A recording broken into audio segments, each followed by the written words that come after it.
let's go on to 1.2. So here we're given, we're asked to give a tight asymptotic bound for convoluted as a function of n, which is the length of the input arrays A and B. So A and B have the same size and it's n. So n is A dot length, which is also equal to B dot length. They're the same. That is not how you spell length. They're the same value though. So yeah, we're also said if possible, then we want to give a theta bound for the overall runtime. Otherwise, just provide the best and worst case. So looking at this function, we see a lot of stuff going on. We see that first we have an assert statement, and assert statements just make sure that they have the same thing. If this is false, then we'll throw an exception.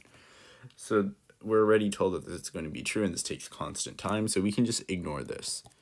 And then we look at here. Here we define a new result array of length A dot length. Okay? This is considered to be a constant time operation. But what's really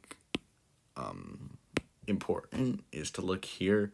Even if we consider this to be a linear time operation, which I guess you could do because this does have A dot length here, so you do need to initialize it of an array of length n. So we could say that since we're doing that, it is that, but we're not actually changing any values. So for now, that's not really important. Let's just focus on this for loop, because this for loop is obviously going to give us the brute of the function's runtime. So if we look here, it looks like a standard for loop for the outer loop, and for the inner loop, we'll notice that this goes up until here. It goes up until I, which is the outer loop. So this in general, this format, whenever you have anything like this, where j goes up until I, is actually on the order of n squared runtime.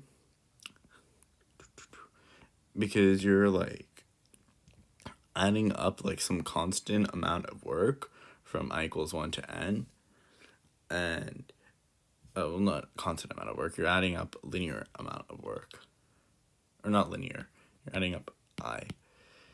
Because you go up until I. So you start from 0 and then you go to I. So you do 0, from 0 to I, you do 1 work I times, so that's 1 times I.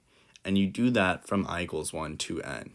This thing goes from I equals 0 to n. It's technically, I guess it starts, I equals starts from 0 to be specific. And this summation will be in big theta of n squared. So we know this is on order of n squared, and this operation is constant time, so that makes it nice and everything. We can overall just say that the runtime of this function is theta of n squared.